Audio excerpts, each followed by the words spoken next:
저는 6년 전 베트남에서 전화 한 통을 받았습니다. 어머니가 치매 판정을 받으셨다는 소식이었죠. 그 순간 제 눈앞이 캄캄해졌습니다. 그런데 세상 모든 기억이 사라져도 어머니가 끝내 잊지 않은 단 한 가지가 있었습니다. 안녕하세요. 저는 김철수라고 합니다. 지금부터 제 이야기를 시작하겠습니다. 어머니가 진단을 받으셨다는 소식을 듣던 날, 저는 베트남의 좁은 원룸에서 전화를 붙잡고 한참을 울었습니다. 어머니의 치매라는 단어는 제 삶을 송두리째 흔들어 놓았습니다. 그날 밤, 천장은 천장이 아니고 바닥은 바닥이 아니었습니다. 모든 게 흔들렸습니다. 제 머릿속 어머니는 늘 강한 사람이었습니다. 남편을 일찍 떠나보내고 홀로 저를 키우며 하루도 편히 쉬지 못한 분. 저는 그런 어머니가 늙어간다는 사실조차 부정하며 살았죠. 그런데 치매라니. 그런 어머니를 홀로 둘 수 없기에. 그렇게 저는 베트남에서 한국으로 돌아왔습니다. 처음엔 믿고 싶지 않았습니다. 아침에 뭐 드셨는지 있는 것쯤이야.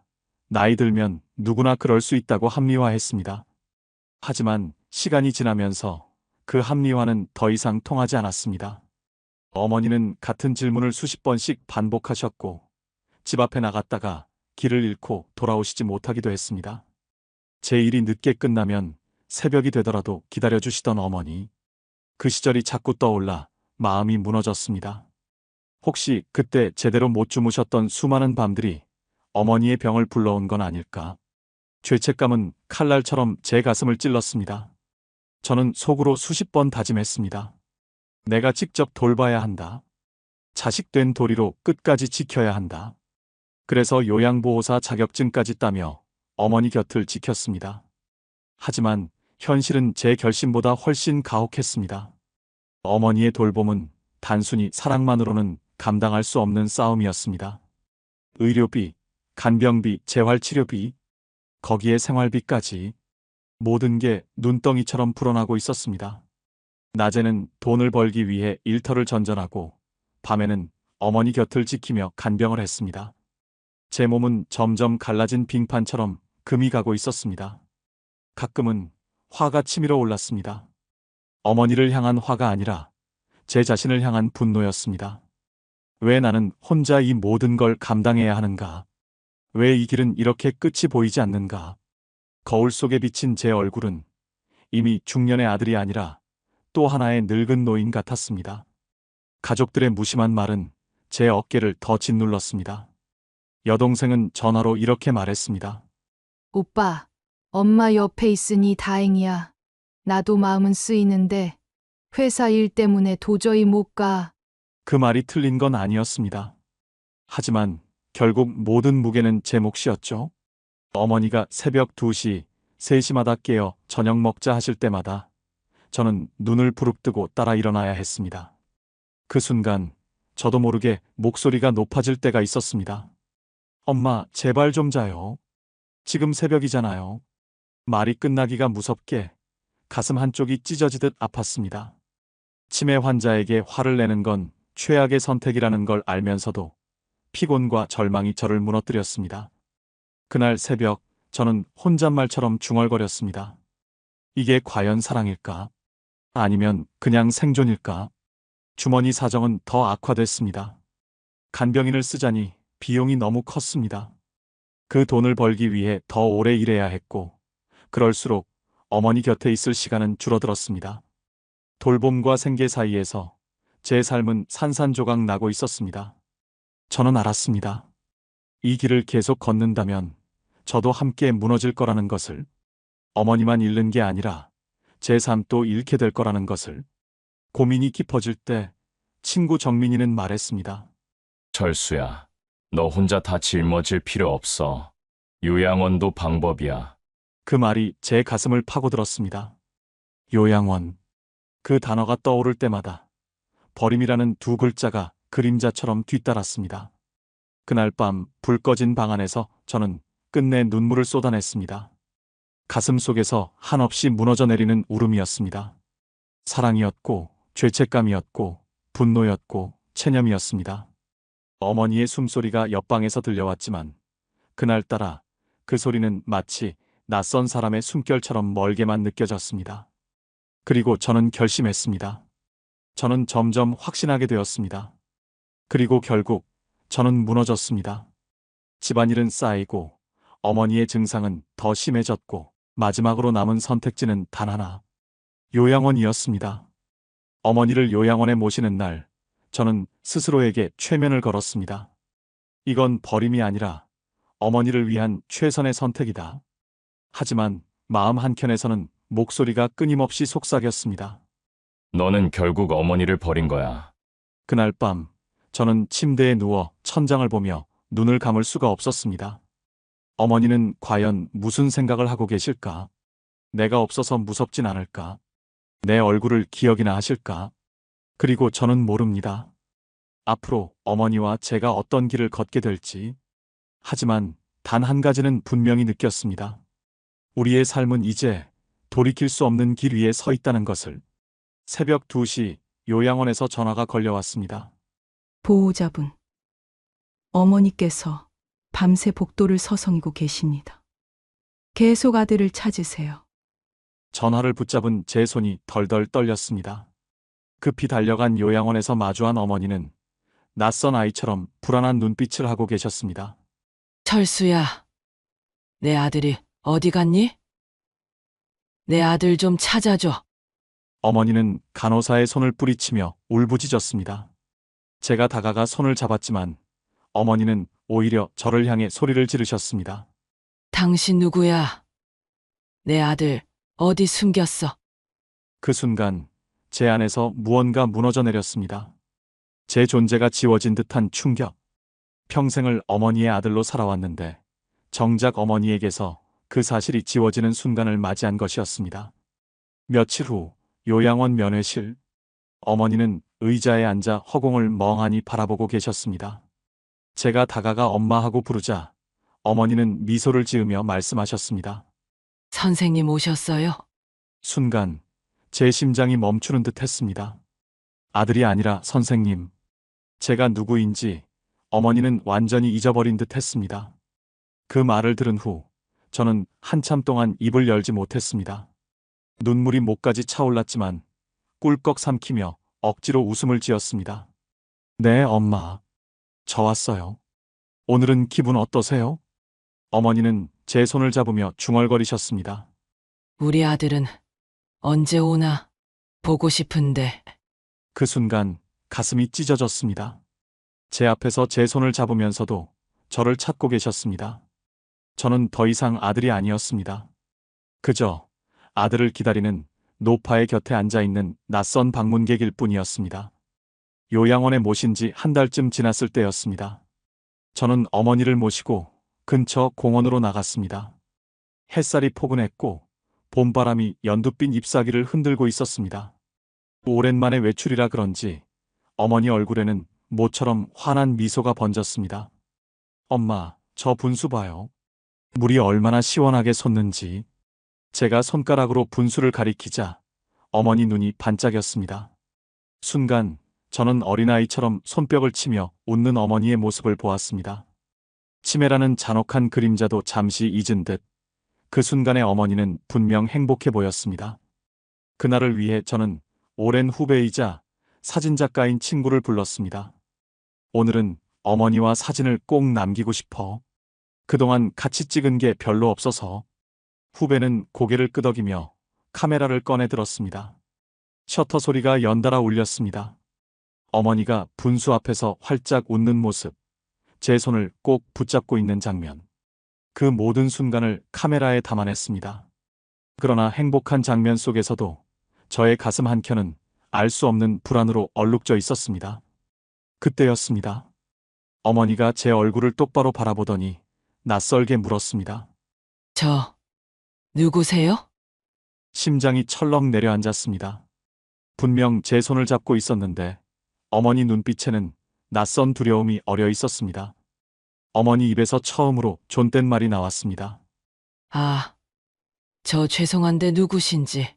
순간 제 눈앞이 하얘졌습니다. 머릿속이 공허해지고 귀에서 웅웅거리는 소리가 났습니다. 어머니가 아들을 잊었다. 그 한마디가 가슴을 갈라놓는 칼날처럼 깊숙이 파고들었습니다. 후배가 눈치를 채고 카메라를 잠시 내렸습니다. 저는 애써 침착한 표정을 지으려 했습니다. 치매 환자를 지적하면 안 된다는 걸 알고 있었으니까요. 의사 선생님께 수십 번 교육받았던 말. 지적하지 말고 부드럽게 넘어가라. 엄마, 이거 한번 해보실래요? 저는 가방에서 꺼내온 작은 찰흙과 화병, 모형을 내밀었습니다. 손가락을 움직이면 두뇌 자극에 좋다기에 준비한 것이었습니다. 어머니는 잠시 머뭇거리더니 조심스레 손가락을 움직였습니다. 흰 화병 위로 파스텔빛이 조금씩 번져갔습니다. 어머니, 너무 잘하시네요. 정말 꼼꼼하시다.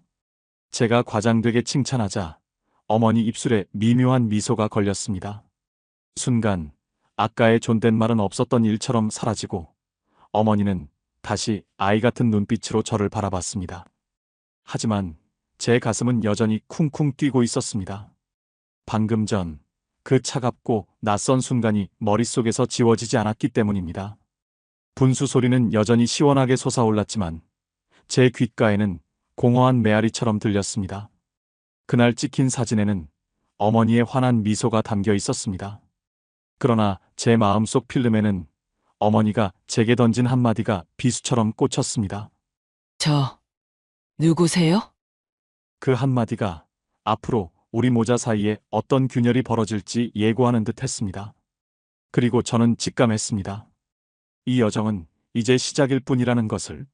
며칠 후 어머니를 모시고 좋아하시던 평양냉면집을 왔습니다. 낡은 간판, 좁은 출입문, 그리고 묵직한 국물 냄새.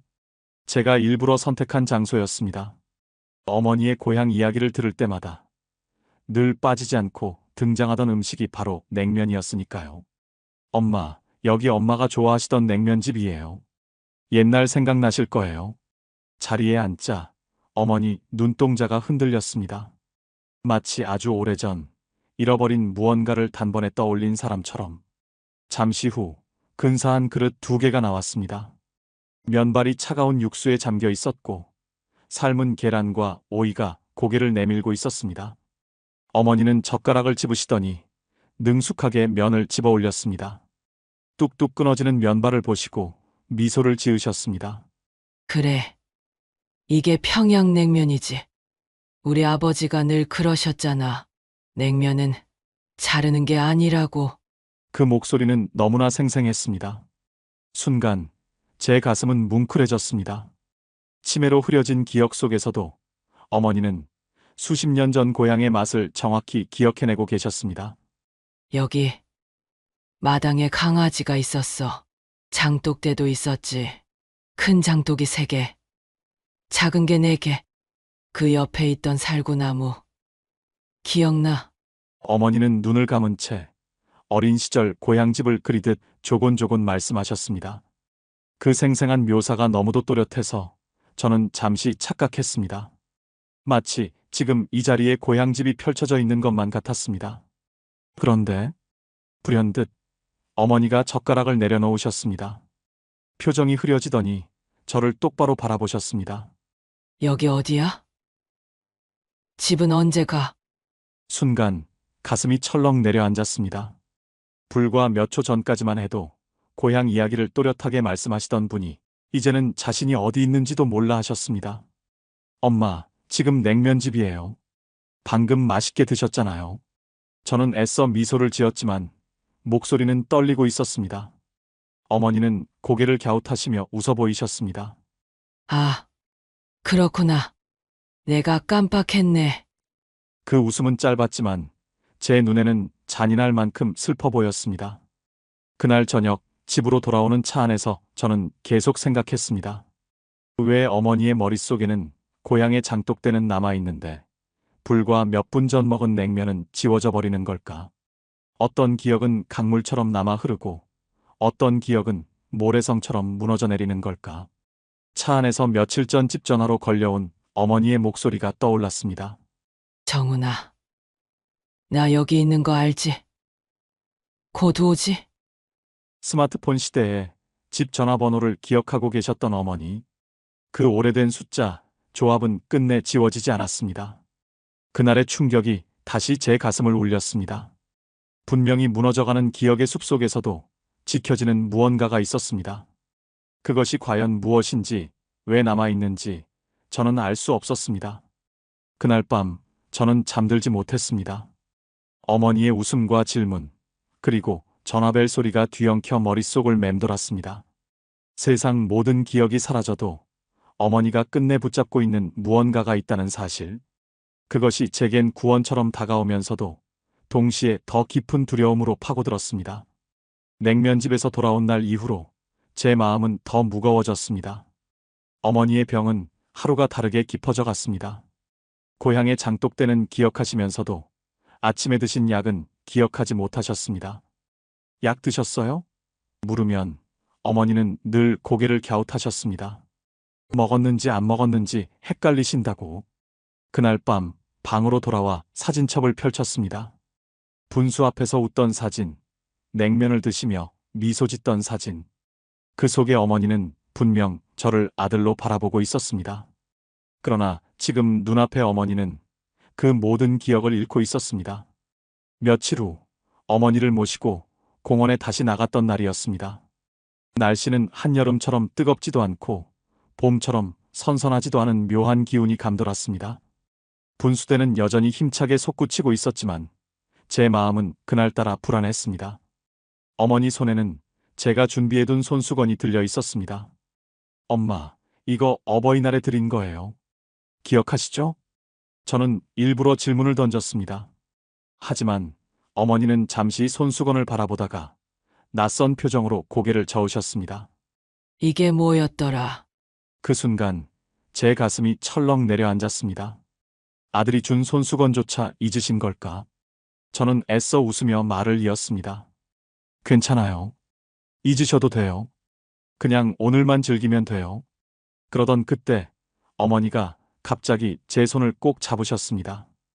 그리고 또박또박 낯설 만큼 힘있는 목소리로 말씀하셨습니다. 철수야, 순간 저는 아무 말도 할 수 없었습니다. 얼마나 오랜만에 어머니 입에서 제 이름을 들은 건지. 그 두 글자가 제 귓속에 울려 퍼지는 동안 온몸이 전율로 떨렸습니다. 하지만 그 기적 같은 순간은 너무도 짧았습니다. 어머니는 곧바로 시선을 허공으로 돌리며 중얼거리셨습니다. 아, 내가 누구랑 있었지? 희망과 절망이 동시에 저를 덮쳤습니다. 아들을 알아보는 듯 하다가도 곧바로 잊어버리는 그 모순. 치매라는 괴물은 그렇게 잔인하게 사람의 마음을 흔들어 놓았습니다. 저는 속으로 외쳤습니다. 끝까지 잊히지 않는 건 결국 이름이구나. 그리고 그 이름을 지켜야 하는 건 나구나. 다 환하게 웃고 계셨지만 제 눈에는 한없이 쓸쓸해 보였습니다. 제가 두려운 건 언젠가 제 이름마저 완전히 사라지는 순간이 올지도 모른다는 것이었습니다. 그때부터 저는 더 절박하게 변했습니다. 어머니 곁에서 하루하루를 기록해야겠다고 다짐했습니다. 사진으로, 글로, 목소리로, 심지어 손끝의 체온으로라도 치매가 빼앗아가는 모든 것과 맞서 싸우겠다고 그렇게 다짐했습니다. 그러던 어느 날 이상할 정도로 하늘이 맑은 날이었습니다. 요양원에서 마련한 작은 나들이 프로그램이 있었고 저는 일부러 시간을 맞춰 어머니 곁에 섰습니다. 봄과 여름의 경계, 햇살은 따뜻했고 공기에는 초록 냄새가 가득했습니다. 엄마, 오늘은 공원에 가요. 분수도 보고 사진도 찍을 거예요. 저는 애써 밝게 말했지만 속마음은 두려움으로 가득했습니다. 혹시 오늘도 나를 알아보지 못하시면 어쩌나? 혹시 이제 영영 내 이름을 잊으신 건 아닐까? 차에서 내리고 저 멀리 분수대가 보였습니다. 물줄기가 하늘로 치솟았다가 쏟아져 내리는 장면이 마치 우리의 삶 같았습니다. 한순간 높이 솟았다가 이내 흩어져 사라지는 물방울들. 어머니는 휠체어에 앉아 조용히 분수를 바라보셨습니다. 그 눈빛 속에 감정의 물결이 일렁이는 듯 보였습니다. 분수 물방울이 햇빛을 받아 반짝였습니다. 그때였습니다. 어머니가 갑자기 제 손을 움켜쥐셨습니다. 그리고 그 작은 입술이 떨리며 단어 하나가 흘러나왔습니다. 철수야, 순간 세상이 멈춘 듯 했습니다. 분수 소리도 아이들 웃음소리도 바람결도 모두 사라지고 오직 그 세 글자만 제 귓속에 울려 퍼졌습니다. 어머니가 나를 불렀다. 어머니가 다시 한번 내 이름을 기억해 주셨다. 눈물이 터져 나왔습니다. 저는 고개를 숙이고 어머니 손등에 얼굴을 묻었습니다. 엄마 저예요. 철수예요. 여기 있어요. 늘 곁에 있었어요. 어머니는 희미하게 웃으셨습니다. 그러나 그 미소는 오래가지 않았습니다. 곧 다시 시선이 흔들리더니 낯선 눈빛이 제 얼굴을 스쳐갔습니다. 아, 그런데 누구시더라? 그 짧은 순간의 기적은 물거품처럼 사라졌습니다. 하지만 제 마음은 달랐습니다. 분명히, 아주 분명히 어머니는 제 이름을 불러주셨습니다. 그 한순간이면 충분했습니다. 치매가 모든 것을 앗아간다 해도 끝내 남아있는 게 있다는 걸 알았으니까요. 그날 저녁 요양원 창가에 앉아있던 저는 노을을 바라봤습니다. 하늘은 붉게 물들었고 분수 물줄기는 저 멀리 반짝이고 있었습니다. 어머니가 제 이름을 부른 그 순간이 계속 귓가에 맴돌았습니다. 그 소리는 슬픔이 아니라 희망이었습니다. 어머니가 저를 끝내 잊지 않았다는 증거. 그리고 제가 끝까지 버텨야 할 이유. 저는 속으로 다짐했습니다. 설령 내 이름을 다시는 부르지 못한다 해도 어머니의 기억 속에 나는 아직 살아있다. 그날 밤 어머니는 곤히 잠드셨습니다. 침대 옆 탁자에는 손수건이 놓여 있었고 창밖에는 별빛이 흐르고 있었습니다. 저는 의자에 앉아 조용히 속삭였습니다. 엄마, 고마워요. 오늘 제 이름 불러주셔서. 그 순간을 저는 평생 잊지 않을게요. 눈물이 볼을 타고 흘러내렸습니다.